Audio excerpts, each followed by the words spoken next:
오늘은 하나님께서 노아와 이제 언약을 맺으시는 그런 장면이 됩니다. 창세기 6장 8절부터 시작해서 땅에 하나님이 그 차마 눈뜨고 보실 수 없는 그 악이 창궐한 그 땅에서 노아는 하나님의 눈에서 은총을 발견하고, 그리고 하나님께서 노아에게 말씀을 주시잖아요. 그래서 노아가 그 말씀을 들어 순종해서 배를 짓고 그 하나님의 말씀에 따라 배 안에 들어갔을 때 7장에서 심판이 일어나고 8장에서 하나님이 노아를 기억하사, 이 8장 1절이죠. 하나님 기억하사 그들을 구원하시는 사건을 경험하게 돼요. 그리고 그들이 방주에서 나왔을 때 드디어 오늘의 장면에 이릅니다. 우리가 오늘 말씀의 제목인데 언약을 기억하는 건데, 여러분과 저는 언약 백성이거든요.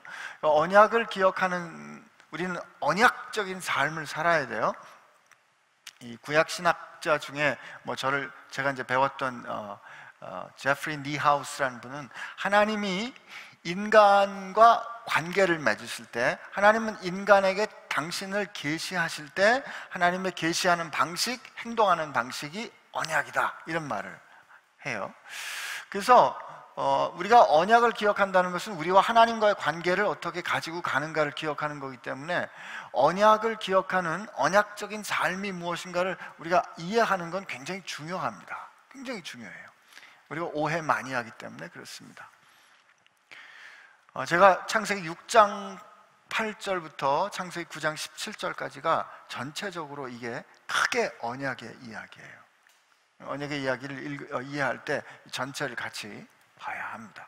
오늘 1절에 보면 하나님이 노아와 그 아들들에게 뭘 주셨어요? 복을 주시며 그들에게 이르시되 생육하고 번성하여 땅에 충만하라 하십니다. 우리 창세기 1장을 한번 가보겠습니다. 창세기 1장 26절,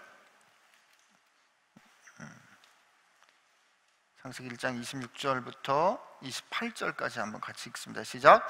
하나님이 이르시되 우리의 형상을 따라 우리의 모양대로 우리가 사람을 만들고 그들로 바다의 물고기와 하늘의 새와 가축과 온 땅과 땅에 기는 모든 것을 다스리게 하자 하시고, 하나님이 자기 형상 곧 하나님의 형상대로 사람을 창조하시되 남자와 여자를 창조하시고, 하나님이 그들에게 복을 주시며 하나님이 그들에게 이르시되 생육하고 번성하여 땅에 충만하라. 땅을 정복하라. 바다의 물고기와 하늘의 새와 땅에 움직이는 모든 생물을 다스리라 하시니라. 아멘.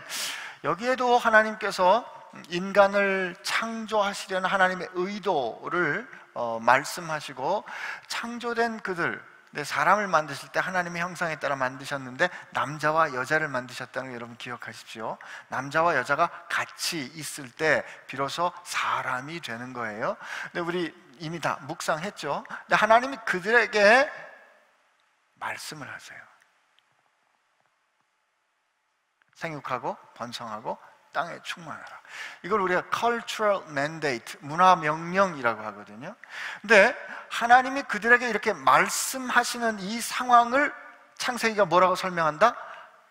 하나님이 그들에게 복을 주셨다. 그래요. 오늘도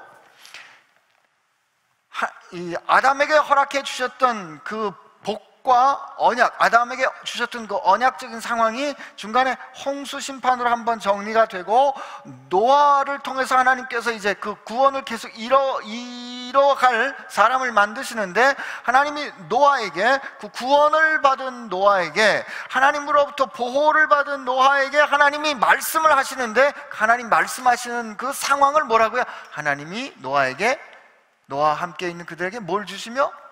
복을 주시며. 여기에서 다시 한번 반드시 확인해야 되는 것이 있는데, 우리에게 있어서 복이 무엇인가를 여러분과 제가 반드시 다시 한번 확인해야 되는 거예요. 우리는 복이란 우리가 하나님께로 받던 어떤 특별한 것, 우리가 원해서 하나님께로 우리가 원하는 것들을 하나님께서 응답해 주시는 거를 복이라고. 야, 복 받았다. 마치 설날에 할아버지께 세배하면 할아버지께서 크게 주시는 그 복 목돈처럼 하나님의 복을 우리가 생각한다 이 말이죠. 그러니까 복은 언제나 특별해요. 그래서 하나님께 복을 받으면 부럽죠, 그죠? 저 사람은 어떻게 저렇게 복을 받아가지고 저렇게 잘 살고, 저 사람은 어떻게 저렇게 복을 받아서 잘생겼고, 저 사람은 어떻게 복을 받아서 저렇게 좋은 직장에 다니고 라고 생각한, 나는 왜 복이 없을까 하는 이런 생각을 가지고 사는데, 오늘 성경이 가르쳐 주는 건 뭐냐면, 하나님께서 우리가 존재하도록, 사람이 존재하도록 이 모든 만유를 주신 것 자체가 복이란 말이에요. 여러분과 저는 하나님께서 복 주지 않으셨으면 생존할 수가 없었어요. 우리가 숨 쉬는 거 처음부터 끝까지가 하나님의 복입니다.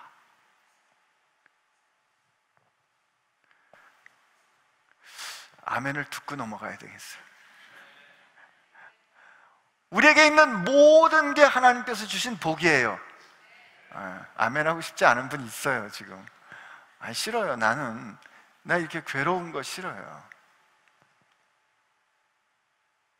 그죠? 나는 왜 이렇게 어려운 집안에 태어나가지고, 나는 태어날 때 왜 이런 약점을 가지고 태어났는데 하나님 왜 하필 내게 이런 걸 주셨냐고요. 그죠? 근데 이 상황을 우리가 하나님께서 나를 믿고 맡겨주신 복이다 라고 생각한다면 우리는 이렇게 볼 수 있죠. 하나님이 내게 나를 믿고 맡겨주신 복이에요. 그럼 이게 원래 내게 아니고 하나님 거예요. 더군다나 우리는 주의 생명으로 값주어 사신 바 되었기 때문에 우리는 이제 내가 사는 게 아니고 내 안에 그리스도께서 사는 것이기 때문에 내게 있는 모든 것은 사실 주님의 거예요.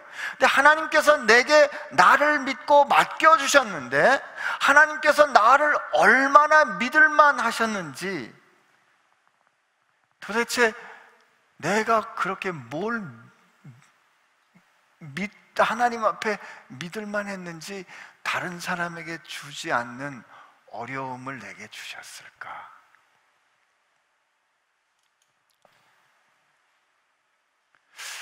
쉽지 않은 인정인데, 제가 우즈벡에서 이게 사역을 할 때 저희 병원에 이제 운전을 하시는 하킴이라는 형제가 있었는데, 아기가 있는데, 아기가 아주 연약한 아기인데, 어떻게 아기를 사진을 찍어보니까 머리 안에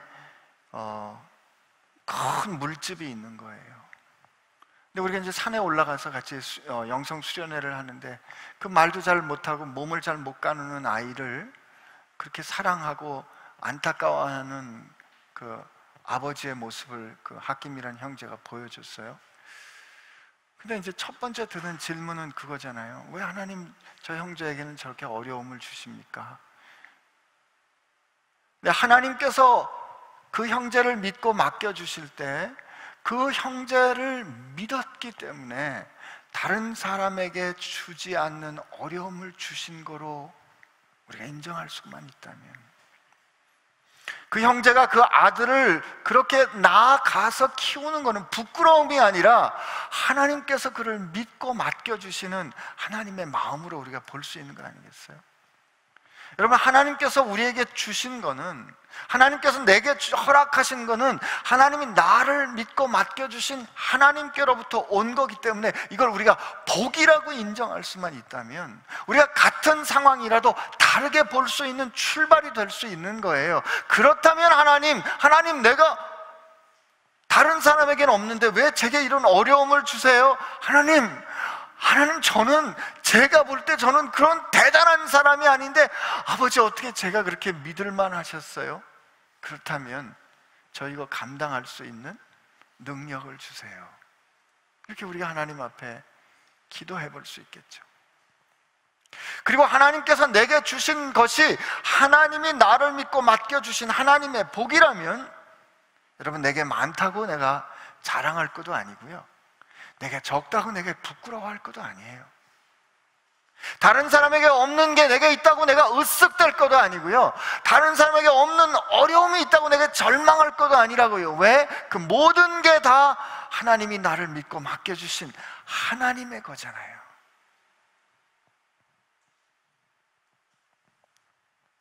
쉽지 않은 고백이라는 거 압니다. 그러나 여러분, 하나님은 우리에게 모든 상황을 허락하시는 그 모든 상황이 하나님의 복 되기를 원하십니다.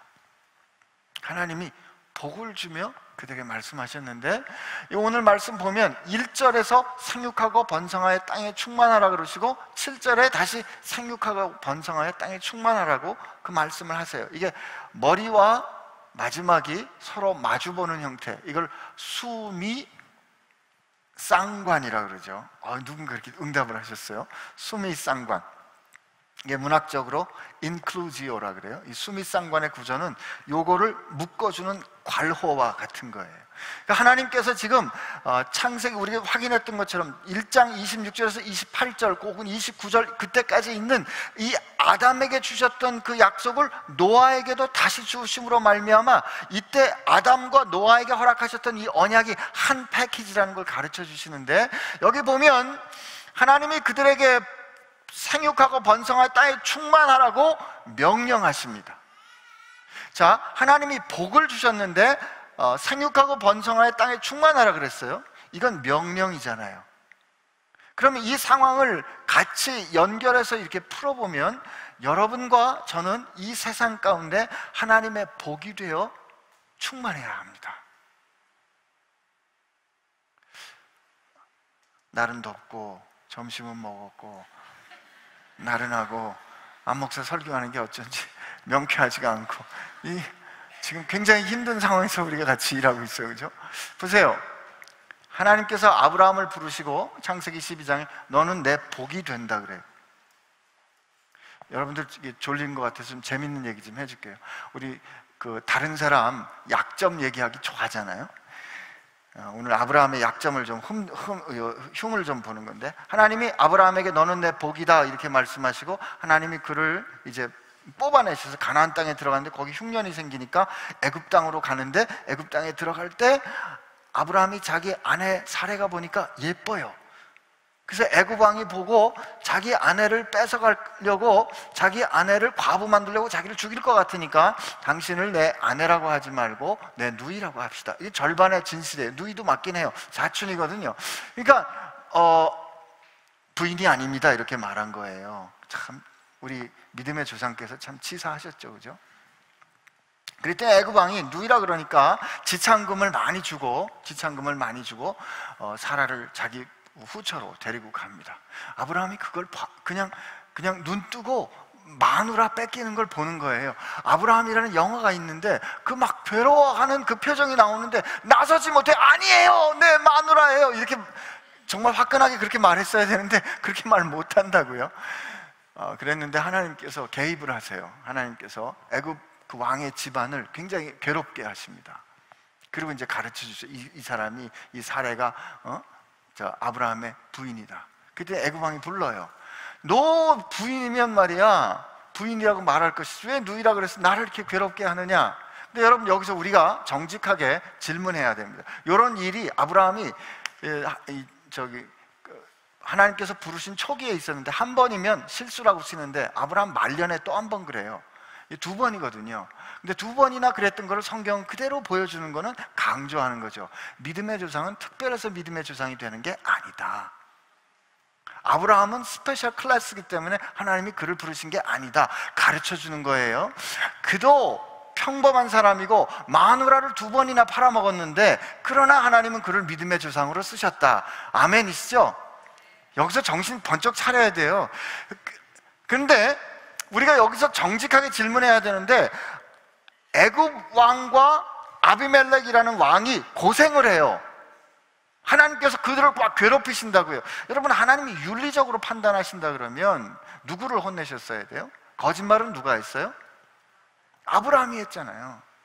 거짓말은 누가 했다? 아브라함이 했는데 거짓말한 아브라함을 때려주셔야 되는데 하나님은 아브라함이 자기 살자고 거짓말한 것 때문에 애굽 왕과 아비멜렉을 때린다고요?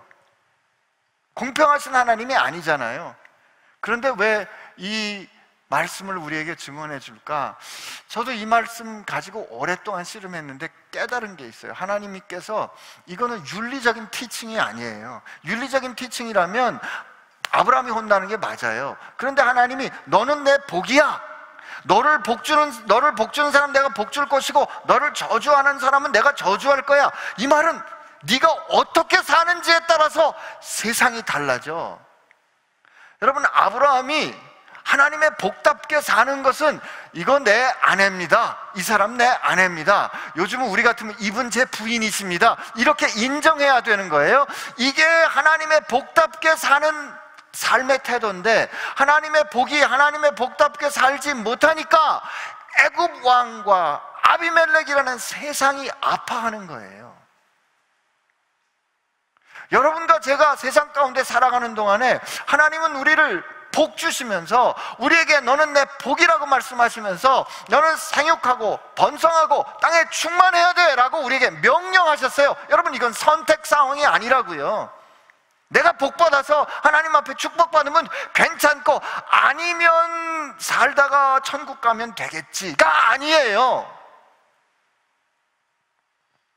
여러분과 저는 오늘같이 이 뜨거운 날에, 오늘같이 이 숨이 턱턱 막히는 날에 누군가 우리를 만나면 시원한 사람, 이게 우리라고요.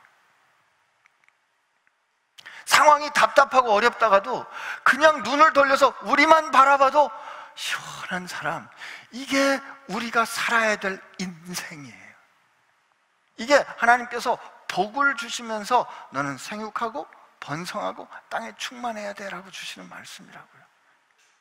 여러분과 제가 이 세상에 흩어져서 하나님의 복으로 심겨지고 거기서 생육하고 번성하고 땅에 충만해야 돼요. 이거는 명령입니다. 이제까지 우리가 그런 태도로 인생을 바라보지 않았다면 하나님 앞에 회개해야 됩니다. 우리 하나님 말씀 잘 안 들은 거예요. 근데 하나님께서 그렇게 생육하고 번성하고 땅에 충만하라 그러시는 그 가운데 주셨던 그 몇 가지 내용이, 첫째 2절에 보면 땅에 기는 모든 짐승과 공중의 모든 새와 땅에 기는 모든 것과 바다의 모든 물고기가 너를 두려워하며 너를 무서워하리니 이것들은 너희 손에 붙였습니다. 이게 창세기 1장에 보면 하나님께서 그들을 다스릴 권세를 주셨어요. 근데 아담과 이 하나님께서 하나님의 대리자로, 하나님의 형상을 가진 하나님의 대리자로 땅을 다스릴 때, 모든 만유를 다스릴 때 그가 다스릴 수 있는 권세는 그가 하나님께 자신의 권위의 근거인 하나님께 순종했을 때 그에게 땅을 다스릴 수 있는 권세가 주어지는 것이고, 그가 그렇게 하나님께 순종할 때 만물이 아담에게 순종하는 거라고요. 근데 아담이 선악과를 따먹음으로 하나님께 불순종하니까 만물도 아담에게 불순종하는 거예요. 오늘 하나님께서 노아에게 이 모든 만유가 너를 두려워할 것이다 라는 말씀은 하나님께서 이제 아담이 실패했던 것을 노아로 하여금 회복하는, 다시 만유를 다스리는 권세를 주시겠다는 것이죠. 그러나 인간은 여전히 죄를 갖고 있기 때문에 여전히 우리는 만물과 갈등하는 상황 가운데 있어요. 그건 로마서에 있는 말씀도 마찬가지죠. 그러나 우리가 기억해야 하는 것은 우리가 왜 우리 주변에 있는 세상과 왜 주변에 있는 이 모든 자연들이나 환경이나 이런 것들을 우리가 고민하고 돌봐야 돼요? 하나님이 우리에게 맡기셨기 때문에 그래요. 여러분과 저는 이 세상 만유를 다스리고 통치할 하나님의 통치자로 하나님께서 부르셨습니다. 이게 아담에게 허락하셨고 노아의 홍수 이후에 노아에게 다시 확인한 거고, 그 하나님의 일반 언약은 지금도 유효하기 때문에 우리가 여전히 살아가고 있는 거거든요. 하나님께서 우리에게 이 모든 만유를 다스리는 권세를 확인해서 주셨어요. 그런데 그 다음에 노아 홍수 이후에 하나님께서 음식을 먹는데 이제 육식을 허락해 주세요. 모든 산 동물을 너희의 먹을 것이 될 것이라. 채소같이 내가 이것을 너희에게 다 너희에게 주노라. 근데 4절 5절 우리 한번 같이 읽어봅시다. 시작. 그러나 그 고기를 그 생명되는 피째 먹지 말 것이니라. 내가 반드시 너희의 피 곧 너희의 생명의 피를 찾으리니 짐승이면 그 짐승에게서 사람이면 사람의 형제에게 면 그에게서 그의 생명을 찾으리라.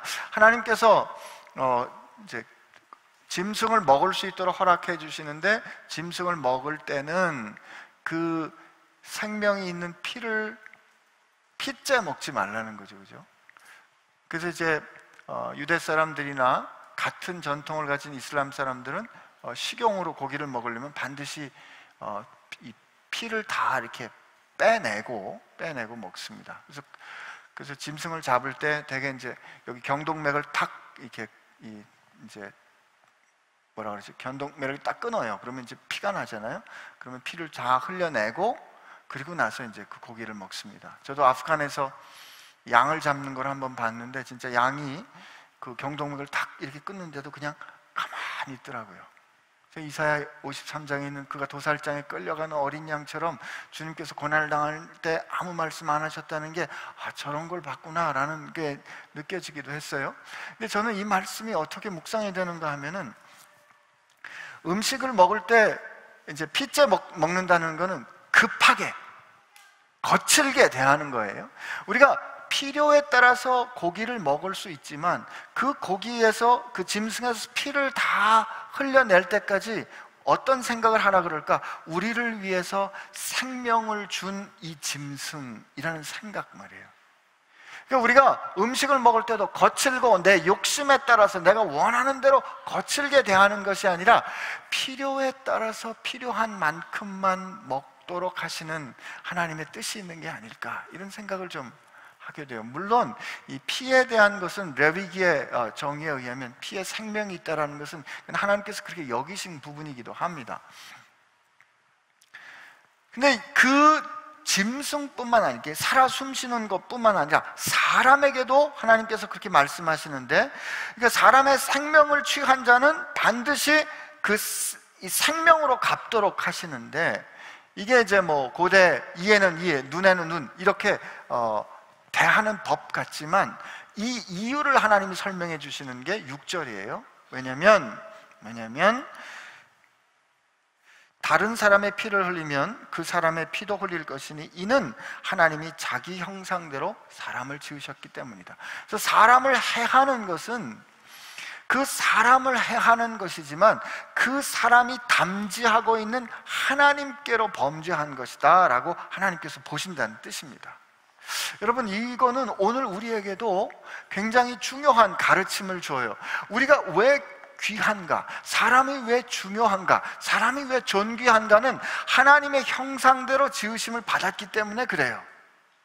동시에 신약시대 새로운 언약을 살아가는 우리는 우리가 왜 중요한가? 왜 존귀한가? 왜 천하보다 한 사람의 생명이 더 귀한가? 하나님과 동등하신 주께서 우리를 구원하시려고 당신의 생명을 주셨기 때문에 그래요. 그러므로 우리 인생을 살아가는 동안에 우리 참 신문이나 미디어를 보면 안타까운 소식들 많이 나오잖아요. 사람을 참혹하게 혹은 잔인하게 여러 가지 형태로 다른 사람을 그렇게 학대하거나 혹은 잔인하게 죽이거나 혹은 성적인 학대를 하거나 하는 그런 일들을 우리 사회 가운데 경험하고 있잖아요. 근데 그런 일들이 일어나는 중요한 이유는 그들을, 다른 사람들을 내 욕망을 채워줄 대상으로 택하기 때문입니다. 그런 일들이 왜 교회 가운데서도 일어날까? 우리 눈이 가리워서 하나님의 형상대로 지으심을 받은 존귀한 존재라는 걸 보지 못하기 때문이에요.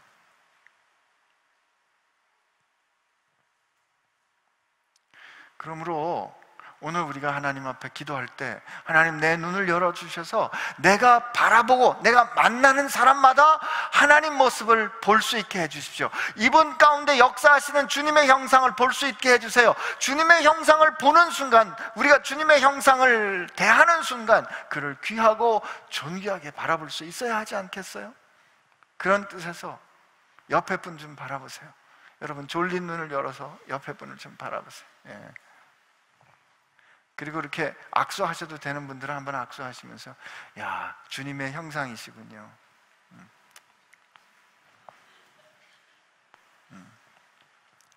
제가 그냥 괜히 여러분들 좋으라고 인사하는 거 아닙니다. 로마서 8장에 보면 하나님께서 우리로 그 아들의 형상에 본받도록 정하셨어요. 우리의 데스티니, 우리의 운명은 하나님께서 결정하신 우리의 마지막은 하나님의 아들의, 예수님은 보이지 않는 하나님의 형상이에요.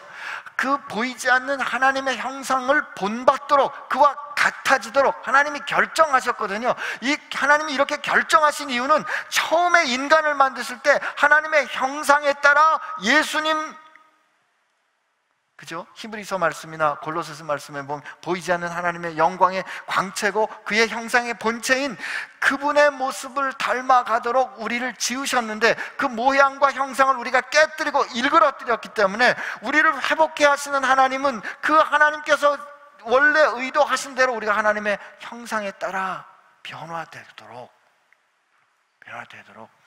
하시는 뜻을 세우셨다는 말이죠. 그러므로 하나님의 그 형상을 본받는다는 것은 우리 모습이 아니라 여러분과 제가 살아가는 삶의 모든 것 가운데서 하나님의 영광이 드러나게 되는 겁니다. 근데 보세요, 지금 하나님께서 생육하고 번성하고 땅에 충만하라고 하셨는데 그 땅에 충만하는 그 하나님께서 주신 그 안의 내용이 만물을 다스리는 권세와 책임을 주시고, 그리고 서로를 내 욕심에 따라서 해하지 않는 질서를 주셨어요. 여러분, 우리가 살아가는 동안에 저 사람이 나를 해치지 않을 거다, 저 사람이 나를 위해하지 않을 거다, 저 사람이 나를 나쁘게 하지 않을 거다라는 믿음이 있다면 우리가 얼마나 안심할 수 있겠어요? 우리 살아갈 때마다 하루에 몇십 번씩 찍히는 CCTV가 필요하지 않겠죠? 그죠? 저 사람은 나를 위해하지 않을 거야. 왜? 내게 하나님의 형상을 발견할 거니까. 하나님께서 우리에게 주신 이 간단한 명령 같지만 우리가 하나님께 복을 받아 생육하고 번성하고 땅에 충만하기 위해서 하나님께서 우리에게 허락하여 주신 아주 분명한 안전장치, 우리를 자유롭게 해줄 수 있는 질서, 이걸 하나님께서 우리에게 주셨단 말이에요.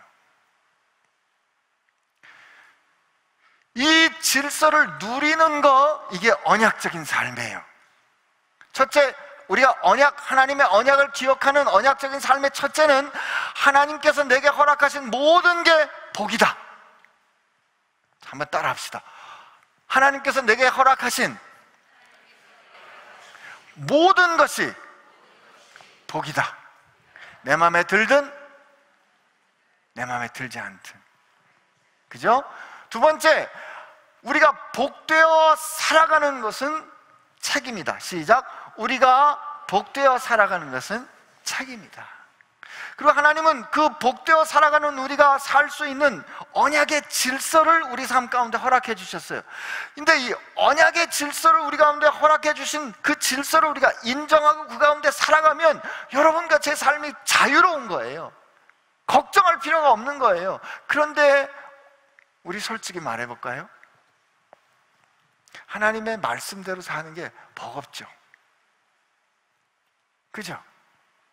하나님의 말씀대로 사는 게 왠지 모르게 자유롭지가 않아. 그냥 하나님이 내 인생 간섭 안 했으면 좋겠어. 그냥 하고 싶은 대로 하고, 그냥 하고 먹고 싶은 대로 먹고. 저도 먹고 싶은 대로 좀 먹었으면 좋겠어요. 먹고 싶은 대로 먹고 하고 싶은 대로 하고 내 마음대로 살다가 마지막에 주님 앞에 섰을 때 그냥 용서해 주시고 천국 가게 해주셨으면 딱 좋겠잖아요. 그죠? 그리고 어렸을 때 나는 왜 목사의 아들로 태어나서 난 왜 어렸을 때 처음부터 이렇게 힘들고 어려운 삶을, 모범생, 범생의 삶을 살아야 되나? 그저 술 한 번 먹었다고 어머니가 눈물 뚝뚝 흘리면서 학교를 그만두라 그러시질 않나? 내가 원하지도 않았는데 마음대로 나신인으로 바쳐놓고 나는 왜 이렇게 태어났나? 이게 우리가 언약에 대한 이해란 말이에요. 하나님의 언약이라고 생각하면, 하나님의 말씀이라고 생각하면 그냥 자유롭지 않은 거예요. 나를 꽉 붙잡아 놓고 하나님이 마치 그냥 내 뒤에 졸졸 짜든 너 그렇게 하면 너 가만 안 놔둬, 너 요놈 하고 이러실 것 같단 말이에요. 이런 태도, 이런 이해가 언약에 대한 그리스도인들 태도예요. 그러니까 이 언약에 대한 그리스도인들의 태도가 이러니까 그냥 이 세상 살아가는 동안에 우리가 그냥 어떻게 그냥저냥 살다가 죽기 전에 확실히 회개하고 용서받고 천국 가는 것처럼 믿음을 생각하는 이런 이단적인 생각이 있는 거죠. 오늘 하나님께서 가르쳐 주시는 것은 우리가 하나님의 복이 되어 상육하고 번성하고 땅에 충만하기 위해서는 그 하나님의 질서 가운데 들어가 있어야 돼요. 여러분, 이게 언약이라고요. 언약 가운데 있지 않으면 자유가 없는 겁니다. 제가 결혼해 보니까 알겠더라고요.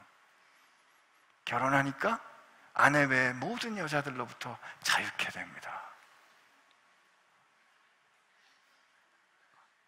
이게 결혼하자마자 저절로 되는 게 아니에요. 결혼을 했는데 이제 결혼을 하니까 저는 누구의 남편이 됐잖아요. 그때 결혼했기 때문에 제 정체성을 설명하는데, 그전에는 그냥 안신기였는데 이제는 김동연의 남편이 전 거예요.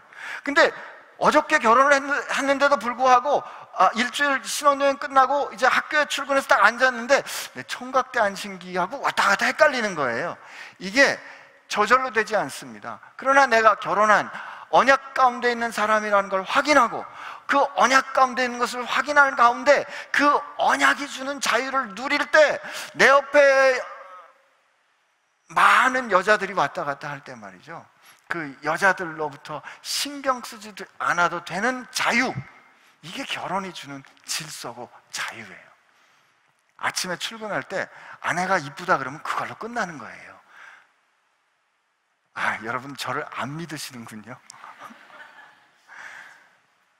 여러분, 이게 이 확실한 소속, 확실하게 속한 것이 주는 자유예요. 근데 우리는 지금 되게 그런 언약적인 삶 가운데, 언약적인 관계 가운데 확실히 속하지 않기 때문에 양쪽에 양다리를 걸치니까 불편한 거예요. 이쪽에도 걸치고 이쪽에도 걸쳐 놓으니까 우리가 그야말로 이랬다 저랬다 했거든요. 그러니까 입장을 정하기가 어려운 거라고요. 어느 편에 설지 확실히 여러분 사는 편에 결정해야 돼요. 하나님은 우리하고 말씀하실 때 하나님은 그 입장을 애매하게 하신 적이 한 번도 없어요. 확실히 말씀하셨죠, 그죠? 여러분과 제가 그 언약 가운데 확실히 속해 살 때 이 세상 사는데 진짜 자유케 될 겁니다. 진리를 알지니 너희가 참 내 말 안에 거하면 참 내 제자가 되고, 진리를 알지니 진리가 너희를 자유케 하리라. 여러분, 언약 가운데 사는 거는 억압되는 게 아니에요. 언약 가운데 사는 거는 불안과 억압과 두려움으로부터 자유케 되는 길이라는 걸 여러분 꼭 기억하시기를 바랍니다.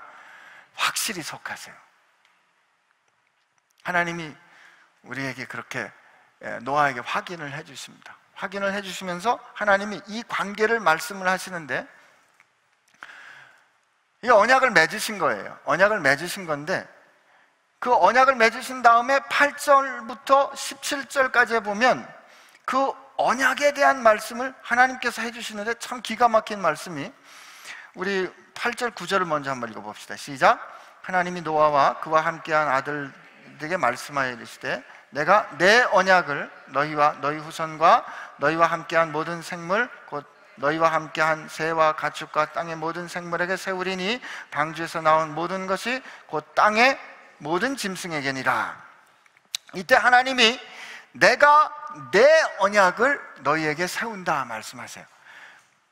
하나님의 언약이에요. 여기 이 8절부터 17절까지 언약, 이 베리스라는 단어가 7번 나오는데 7번 나오는 그 중에 하나님이 3번을 내 언약이라고 해요. 내 언약. 하나님하고 우리하고 언약을 맺는 거는 우리가 부동산을 사거나 뭐 할 때 계약하고 틀려요. 쌍방 계약이 아니에요. 쌍방 계약이 아니라 하나님은 하나님의 언약이라고 그랬어요. 내 언약이라고 그랬어요. 왜냐하면 하나님께서 이 언약을 맺은 언약 당사자인 이 우리가 말이에요, 언약을 지킬 능력이 없는 걸 아세요. 언약을 지킬 능력이 없는 걸 아시기 때문에 하나님께서 이 상황 전체를 내가 반드시 언약대로 이끌어 가실 거다라는 뜻으로 내 언약이라고 그러세요. 하나님께 내 언약을 세우시는데, 오늘 이 말씀, 나머지 말씀 보면 되게 반복이 여러 번 돼요. 노아에게만 주신 게 아니고 노아와 그의 가족과 모든 만유에게 언약을 주시는데, 하나님께서 그 언약을 주시는 그것을 어떻게 너희들로 하여금 기억하게 될까? 구름이 세상을, 하늘을 덮을 때 내가 거기에 무지개를 걸겠다라고 하는데, 이 무지개를 건다라는 그 무지개라는 히브리 단어가 활과 똑같아요. bow. 그래서 ESV 같은 이 영어 성경은 레인보우라 그러지 않고 my bow 그래요. 내 활을 걸겠다 그러거든요. 고대 근동지방에서 싸움이 일어나면 왕이 그 싸움에서 승리하면 자기의 무기인 활을 걸어둬요. 이 활을 걸어둔다는 뜻은 전쟁이 끝났다, 평화가 왔다 라는 뜻이에요. 이 같은 단어, 무지개를 뜻하는 단어지만 이게 동시에 활을 뜻하는 단어인데, 하나님께서 그 활을 하늘에 걸어뒀다는 뜻은 이제 물로 다시 심판하지 않을 거야 라는 증거를 그에게, 우리에게 보여주시는 거예요. 그리고 말씀하시고 이게 언약의 증거야 라고 말씀하십니다. 자, 근데 오늘 우리가 이 언약적인 삶을 살아야 되잖아요. 근데 언약적인 삶을 살아야 되는데, 창세기 6장 8절부터 오늘 9장 17절까지 전체를 보면서 우리가 한번 확인해야 될 부분이 있어요. 자, 하나님께서 노아에게 말씀을 주시고 노아로 하여금 방주를 짓도록 해요. 방주를 짓도록 하고 노아를 방주 안에 들어가게 하신 다음에 비가 오죠, 그죠? 40주에 그러니까 엄청난 비가 오고 난 다음에 1년 동안 노아가 그 방주 가운데 있다가 노아와 그 방주 안에 있는 모든 동물들과 가족들을 다 구원하시고 난 다음에, 구원해서 그들을 세상으로 보내고 그 후에 그와 언약을 맺으시잖아요. 그죠? 이스라엘 백성을 한번 생각해 보면, 이스라엘 백성이 요셉을 모르는 바로 밑에서 신음하다가 그들이 애굽 땅에 종되었던 그들의 신음소리를 들으시고 하나님이 모세를 택하여 부르시고 그들을 바로의 손에서 구원해내시고 그들을 독수리 날개 없는 것 같이 그들을 업어 시내 산에서 언약하시죠. 여러분과 제가 아직 하나님의 원수 되었을 때 하나님은 우리를 사랑하사 자기의 아들을 주시오, 우리를 대신하는 화목제물로 주시고 우리로 하나님의 언약 백성이 되게 하세요. 여러분, 하나님이 우리를 언약하실 때는, 하나님께서 우리와 언약을 맺으실 때는 우리를 구원하시는 하나님의 구원 사건, 우리를 구원하시는 하나님의 구원 행동, 하나님의 개입이 먼저 일어나는 거예요. 하나님은 노아를 구원하시고 노아를 살려내시고 살려낸 그와 함께 그에게 노아야, 내가 너를 살려낸 그 하나님이야. 그리고 내가 너를 끝까지 지켜주는 내 언약 가운데 너를 붙잡을 거야. 이게 하나님의 언약이라고요. 그런데 하나님이 왜 내 언약이라고 그러신다고요? 우리는 그 언약을 지킬 능력이 없다 그랬잖아요. 우리가 언약 지킬 능력이 없기 때문에 하나님은 이 상황을 내 언약이라고 그러시고 그 내 언약을 끝까지 지켜가시잖아요. 우리는 예수님을 통해서 그 하나님의 언약의 증거를 보았어요. 유대인은 표적을 구하고 헬라인은 지혜를 구하지만 나는 십자가에 달린 그리스도밖에 전할 것이 없다라고 사도 바울이 고린도전서에 말하는 그 십자가에 달리신 그리스도가, 예수가 하나님이 우리를 어떻게 사랑하시는지 그 신실하신 하나님을 보이는 증거입니다. 여러분, 우리가 언약적인 삶을 산다는 것은 하나님이 우리를 구원하시는 하나님의 구원 행동이 먼저 선행되어 있는 거예요. 그 하나님이 우리를 구원하셨기 때문에 그 구원하신 하나님을 통해서 우리는 그 하나님이 어떤 분이신지를 알고 그 하나님이 그 구원하신 하나님의 행동, 그것이 근거가 되어 우리에게 약속해 주신 거예요. 여기에 우리의 뭐가 있다? 구원의 확신이 있는 거죠. 여러분과 제가 하나님하고 약속을 한 다음에 우리가 약속대로 잘 살아서 마지막에 구원에 이르는 게 아니라, 우리 되게 이렇게 생각하잖아요. 예수 믿는다고 고백하고 사형리 듣고 나서 주님 저의 죄를 용서해 주세요. 죄를 용서 싹 우리가 죄 용서 받은 것 같았는데 그 다음날도 죄 짓고, 이거 큰일 났네. 주님 나 용서하셨을까? 그 다음날은 더 큰 죄 짓고, 그 다음날은 아이고 주님 저 도저히, 이렇게 살다가 마지막에 죽기 전에 확실히 죄 용서 받는 고해성사하듯이 살고 그래야 구원받는 거 아닐까? 이렇게 그리스도인들의 삶을 우리가 오해하고 있단 말이죠. 여러분과 저는 주님, 우리가 구원받을 능력이 없을 때, 구원받을 자격이 없을 때 하나님께서 우리를 구원하시는 하나님의 구원 사건, 이 그리스도의 사건으로 우리가 하나님의 자녀 됐다고요. 이 사건에 의해서 우리가 하나님의 자녀 된 것을 하나님이 언약으로 확인해 주시는 거예요. 그 언약으로 확인한 지금 우리의 삶은 하나님의 그 놀라운 언약을 누리는 삶이 되어야 하는 거예요. 그래야 우리가 언제 죽어도 괜찮은 거야. 그래야 우리가 오늘 당장 주님 오셔도 괜찮은 거라고요. 내 확신 때문이 아니라 우리를 향하신, 우리를 위해 행하신 하나님의 구원 사건 때문에 그래요. 여러분, 우리 노아의 사건을 통해서 언약을 맺기 위해 하나님께서 행하신 구원의 행동이 있어요. 그리고 하나님 그 구원 행동을 통해서 하나님의 누구신지를 가르쳐 주시고 약속하세요. 그 약속을 내 언약이라고 하시고 하나님 끝까지 이끌어 가십니다. 오늘 우리의 삶에도 주님께서 우리를 위한 구원의 행동을 하시고, 그리고 새 언약을 주시고 그 언약을 하나님께서 끝까지 이끌어 가실 겁니다. 이 언약을 기억하라는 거예요. 아멘? 여러분, 그렇기 때문에 여러분과 저는 언약의 삶을 사는 게 이게 보통 영광스러운 게 아니에요. 하나님은 이 언약을 우리에게 주시면서 말씀하셨죠. 얘들아, 세상을 니네가 책임져야 돼. 세상을 너희들이 책임져야 돼 라고 말씀하시는 거라고. 왜? 너희들이 내 복이니까. 이 말씀하신 하나님의 언약, 그 언약을 기억하는 여러분과 저 되기를 축복합니다. 우리 같이 찬양하고 하는데, 이 찬양은 신실하신 하나님을 찬양하는 거예요. 여러분, 우리가 하나님을 찬양하는데 하나님께서 우리에게 이제 언약, 그 약속을 주신 거잖아요. 자, 이제 예배 마칠 거니까 정신 차리시고. 약속을 우리 받았잖아요, 그죠? 근데 약속을 받을 때 우리는 되게 착각하는 게 뭐냐면, 그 약속의 내용이 내 마음에 드는 거를 원해요. 이게 정말 내가 바라던 그거야 라고 약속의 내용이 내 마음에 싹 들기를 원해요. 그래서 사단이 우리에게 사기를 치는 거예요. 우리 마음의 욕심과 욕망을 알아서 우리가 원하는 걸 싹 갖다 주면서 너 이렇게 살면 돼. 여러분, 약속은, 어떤 약속이 영원한 약속이 되는가 하면 약속을 주시는 분이 신실해야 됩니다. 우리는 약속을 주는 사람이 거짓말쟁이인지도 모르고 그 약속이 달콤하니까 그냥 그걸 덥석 물잖아요. 그래서 인생 사기 당하는 거 아니에요. 여러분, 약속하시는 분이 신실해야 돼요.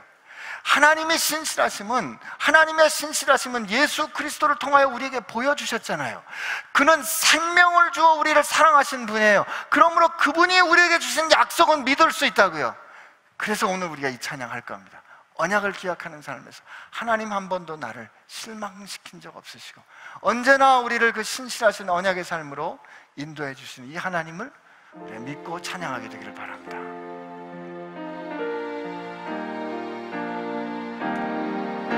하나님 한 번도 나를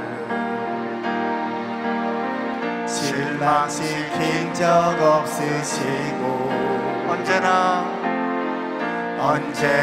공평과 은혜로 나를 지키셨네. 한 번 더 고백해 볼까요? 하나님 한 번도 나를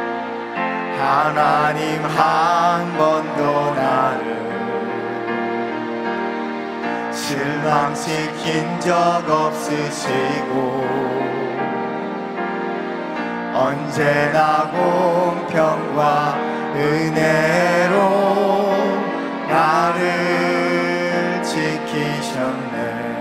오신실하신 주, 오신실하신 주, 오신실하신 주, 내 너를 떠나지도 않으리라. 내 너를 버리지도 않으리라. 약속하셨던 주님, 그 약속을 지키사 이후로도 영원토록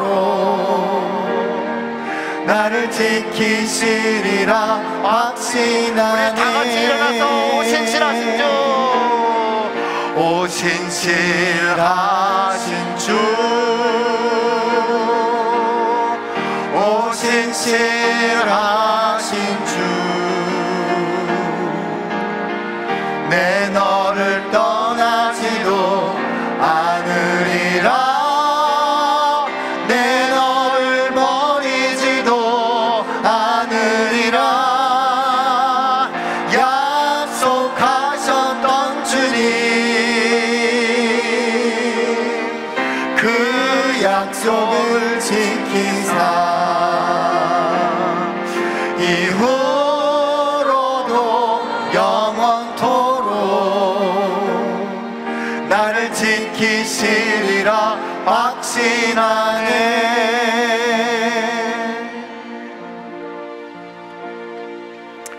하나님 아버지, 오늘 우리가 살아 숨쉬는 그 모든 것이 하나님의 복이라 인정했습니다. 하나님, 그러나 우리 솔직한 심정은 어떤 것은 너무 힘들고 어떤 것은 너무 버겁고 왜 하필 이런 일들이 내게 일어나는가 라는 것이 우리의 솔직한 심정인데, 하나님, 오늘 이런 상황들과 이런 형편을 우리에게 주셨다면 하나님께서 나를 믿고 이 일을 맡겨주신 거구나, 하나님 제가 그렇게 믿어오셨습니까? 라고 하나님 앞에 기도할 수 있는 눈을 허락하여 주시옵시고, 그래서 하나님, 우리가 이 어려운 상황 속에 있을지라도 이것이 하나님의 복이 되어 이 하나님께서 주신 복된 삶으로 생육하고 번성하여 땅에 충만하는 은혜를 누리게 하여 주옵소서. 그것이 누구에게만 허락된 특별한 은혜가 아니라 믿는 우리 모두에게 허락하여 주신, 아니 맡겨주신, 아니 분명히 말씀하신 하나님의 명령이라는 사실을 우리가 인정하고 복되어 살라 하신 하나님의 명령에 순종하는 주의 백성, 언약 백성 되게 하여 주옵소서. 세상 살아가는 동안에 하나님께서 우리에게 주신 그 언약의 징표인 예수님과 십자가와 부활을 바라보는 저희들 되게 하여 주옵시고, 우리가 흔들릴 때마다 우리를 위하여 행하신 그리스도의 놀라운 사건을 기억하며 날마다 그 부활의 능력으로 세상을 향한 하나님의 복되는 사람 되게 하여 주옵소서. 우리가 아직 하나님을 모를 때 우리를 먼저 사랑하사 그 구원의 행동을 생명으로 보여주신 예수님의 은혜와 언약을 신실하게 지키지 못할 우리를 신실하게 끝까지 사랑하시어서 우리를 하나님의 품 안에 안으시고 너는 내 언약 백성이야 라고 말씀하시는, 그리고 이 내 언약은 누구도 깰 수 없어 라고 말씀하시는 하나님 아버지의 사랑하심과 우리가 하나님의 언약 백성 된 것을 우리 안에 살아계셔서 세상 앞과 하나님 앞에서 증언해 주시는 성령님의 역사하심이 오늘 너네 언약을 기억해야 돼 라고 말씀하시는 주님의 음성 듣고 저 세상에 나아가 하나님의 복되어 생육하고 번성하며 땅에 충만하기로 결심하는 사랑하는 지체들 가운데 함께 하시기를 주의 이름으로 축원하옵나이다.